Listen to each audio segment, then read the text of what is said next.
I've shared with you before an interaction between a young journalist and Mother Teresa. The young journalist was just beginning his career, and he was in London, and he was told by his boss, the publisher, to fly to Calcutta, India, to interview Mother Teresa. And at the end of his life, after doing thousands of interviews with famous people, and at the end of his life, he was recounting those interviews and specifically recalling his interview with Mother Teresa, and said how at one point in the interview, he said to Mother, "No one sees and is around as much poverty as you, Mother." And Mother Teresa stopped him, looked at him in the eye, and said, "The poverty of the Western world is much greater than the physical of our people. You in the West have millions of people who suffer such terrible loneliness and emptiness. They feel unloved and unwanted. These people are not hungry in the physical sense, but they are in another way. They know they need something more than money, yet they don't know what it is. The poor can teach us contentment. That is something you don't have much of in the West." It is true that we are incredibly blessed in this community, in the western suburbs as a whole, you'd say. The schools, education that our children have, the safety of our neighborhoods, the food that we have on our tables every night, the homes we live in. We are incredibly blessed. It is also true that there is an incredible amount of anxiety, depression, addiction, loneliness, and emptiness, like Mother Teresa is talking about. In the gospel, we hear Jesus say, "Blessed are the poor. Woe to you who are rich. Blessed are you who are now hungry, and woe to you who are now filled. Blessed are you who are now weeping, and woe to you who now laugh."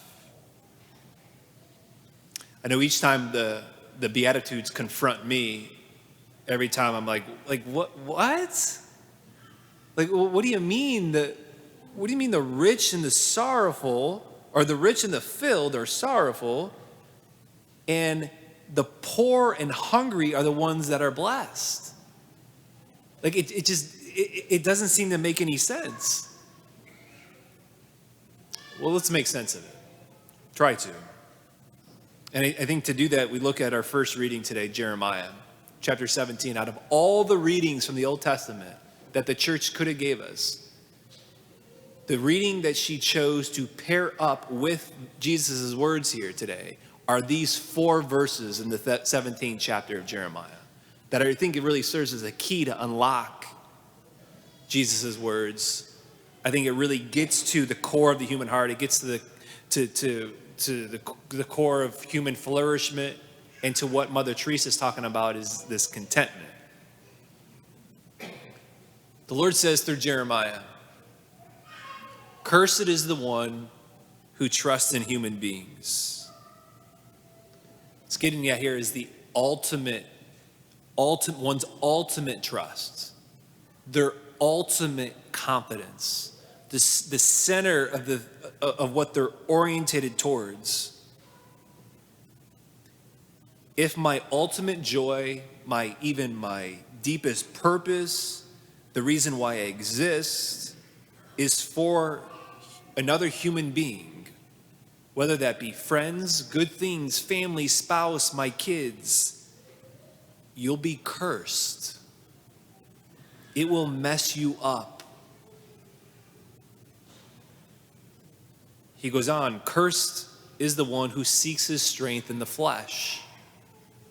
And the flesh here in Jeremiah and throughout the entire Bible, the flesh stands for things of the world, things that will pass away, money, technology. If my ultimate security is money, if what I ultimately strive for are these things that pass away, you'll be cursed. You might be talking about, what are you talking about, curse? Like, what does that mean? And like, how, and you're saying it will mess you up? What do you mean by that? And if so, like, how would I know if my trust is too much into these things and not enough in the Lord? You'll know when the heat comes, when things dry up. Jeremiah goes on, he gives us a picture of two trees. And what he's saying is that these two trees are depictions of the human heart. The one who trusts in human beings, that's their ultimate, where they place their ultimate confidence, their ultimate concern in human beings, is security. Ultimate security is in money, other people's opinions of me. He's like a barren bush in the desert, stands in a lava waste, empty, uninhabited. I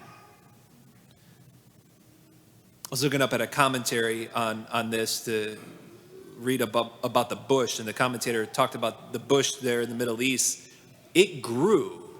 This bush grows in the rainy season. The desert has rainy seasons as well, but it has shallow roots. And when things dry up, when the heat comes, and in the desert that always happens, the roots there, which are shallow, doesn't latch on to underneath deep enough for the waterbed, what it'll do, it'll try to suck the nutrients and minerals and try to suck life from a spot that just doesn't happen, and will ultimately shrivel up, dry up, collapse, and it will blow away. The one who trusts in the Lord, the one whose hope is in the Lord, he says, he is like a tree planted beside the waters. He stretches out its roots to the streams. It fears not when the heat comes. Its leaves stay green. Even in the year of drought, it shows no distress, but still bears fruit. Someone a few weeks ago wrote me or commented on a comment that I saw on one of the homilies that I have up on YouTube, and her comment is just, it's such honesty in her comment. It's so beautiful. Her comment read, "When my husband died of cancer, my trust in God paused. In this difficult time, I see that what I really want is my way rather than trust in God. And it goes in my head in circles," she says. "It drains me." She went on in the comment that said, she said, "During this time, the Lord revealed my sin to me." And that is often the case, that our sin is revealed to us during this time. Our attachment, what we ultimately trust in. What she's saying is that in this difficult time, in the heat here, the drought, she realized that her roots were latched on to something else that didn't go deep enough. So she's there trying to suck the nutrients and the minerals and the life from something that just caused her to run circles in her head. That caused, as she said, drained her. This is where anxiety comes into play, and addiction, and sin, us turning towards sin. Question, what tree am I? What do your roots and my roots go deep down into? What does it latch onto? You don't have a choice not to latch onto something, and neither do I. We latch onto something, and to what extent is it human beings? Family, spouse, kids? Is it money, my ultimate security, my confidence, like my safety is in this? Satisfaction? And don't dismiss it so fast. Be like, yeah, okay, but I trust the Lord. Don't dismiss it so fast, because our hearts And don't beat yourself up about it either. Because our hearts tend this way. Our hearts tend to latch on to these other things. Ever since the fall, like my heart tends this way. Especially, you could say, maybe living in the West, like Mother Teresa said. Especially maybe with maybe the way we were raised. Especially with maybe living in the Western burbs. Some of you, I know right now, are out there and you're running circles in your head. And you're drained up. Like our ultimate trust can so easily be in human beings. Or my ultimate confidence and security can so easily, even without even me knowing or trying or wanting it to, can be the wealth. Can be money. Can be approval. Can be the pleasure. It can be what other people think about me. And it might be fine for right now. It might be fine right now in the moment. Maybe the drought hasn't come yet. The heat hasn't come. But it will. It always does. So I want to close with this. Maybe we're here, hopefully we're here, at least being able to say in all humility, it's like, okay, yeah, I know, like there's parts of my heart that does latch on, like my heart bends this way and it can latch on to too many things over here that I can tend to put my trust in other things. And maybe I've already experienced the heat or the drought, or I'm going through it right now. And because of that, I'm running circles in my head and I'm drained. Like, I got to fix this. I'm going to fix this. I'm going to leave here. I'm going to fix it. No, you're not. No, you're not. You can't. And neither can I. If you look carefully at Jeremiah, he doesn't say, here's a shrub in the desert and here's a tree by the water. He doesn't say that. He says, here's a shrub in the desert and here's a tree planted by the water. That's a big difference. The shrub is here in the desert, but the tree has been planted. Trees don't plant themselves. They can't.